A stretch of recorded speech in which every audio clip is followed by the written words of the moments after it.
Alas Pilipinas, binawian ng Taipei. NT kinapos sa VTV Bronze. May dugaan na nangyari? Strategies ni Coach George De Brito, wala sa hulog. Good day ka-trending, this is Ron Michael the Voice Artist of this channel. Ngunit bago natin yan pag-usapan ay huwag mong kalimutan mag-subscribe and click the notification bell para updated ka sa latest Pilipinas valuable trends.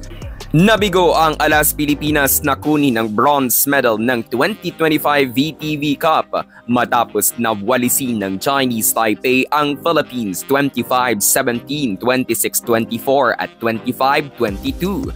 Nakabawi ang Taipei sa Pilipinas matapos ang kanilang semifinals loss against the Philippines noong ABC Nations Cup.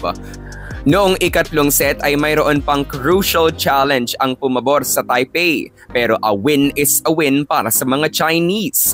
Dito sa game na ito, pinaka naobserbahan ang pagkawala ng ating mga ace players na sila Bella Belen, Angel Canino at Eliza Solomon. Pero sabi nga nila, wag nang hanapin ang wala. Kaya naman ng Pilipinas ang game against Taipei kahit na wala sila Angel, Bella at Eliza kung nagkaroon lang ng tamang decision-making si Coach Jorge De Brito. Kulang sa wing attackers ang Pilipinas pero dapat ay ginamit niya ng tama ang kanyang mga manlalaro. Sa game ay obviously struggling si Ea Laure sa pagdepensa.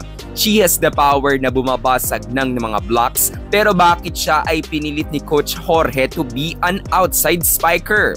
Second, noong ipasok si Alia Malaluan noong second set, nagtrabaho siya sa reception na bumuo ng mga butas ni Ea Laure. Kumbaga, siya ang sumalo ng defensive responsibility na kulang sa loob pero hindi na siya pinaglaro noong third set.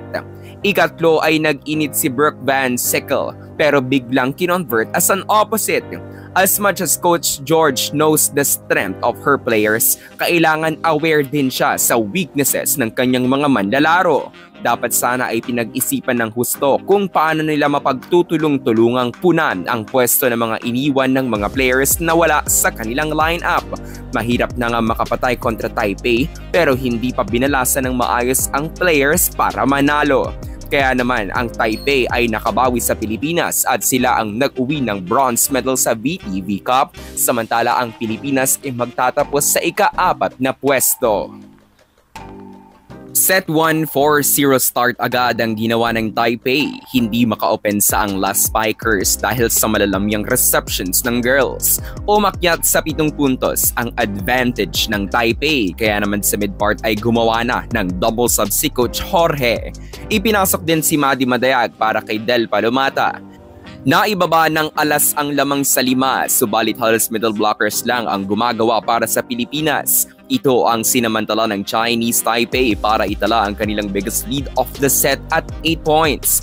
Di na nakarecover pa ang Pilipinas at kinuha ng Taipei ang unang set 25-17. Second set, Leila Cruz was brought out at ipinasok si Alia Malaluan. May 1-point lead ang Alas pero hindi ito naalagaan ng Pilipinas at inovertake sila ng Taipei sa mid-part. Pumasok si Tia Andaya para maiba ang offense pattern ng bansa. Gumawa ng 5 magkakasunod na opensa si Brooke Van Sickle pero kapos pa din ang paghabol ng Pilipinas dahil Taipei pa din ang kumuha ng second frame 26-24. Set 3, the run continues for Taipei. Muling gumawa ng lamang ang mga Chinese dahil pa rin sa mga lapses ng Pilipinas. Sa tail end ay nakalamang ang Alas 20-19 pero gumawa ng 2 service errors ang Alas. At mayroong challenge, nakita naman sa replay na walang ball touch pero successful ang challenge para sa Chinese Taipei at dito na nag-transition ang Taipei para kunin officially ang panalo at ang bronze ng 2025 VTV Cup 25-22. Kahit na hindi nag-uwi ng medalya ang bansang Pilipinas ay magagamit natin ang VTV Cup na ito para malaman kung sino-sino ang mga players na dapat ay ilagay sa Pool A ng ating pambansang koponan katulad na lamang nila Brooke Van Sickle, MJ Phillips at Justine Hazareno. Ang susunod na international tournament na sasalihan ng Alas Pilipinas ay sa CV League sa darating na Agosto. So that's it for today's video ka-trending. Do not forget to subscribe and click the notification bell para updated ka sa latest ganap ng women's volleyball sa Asia. Thanks for watching. Bye for now!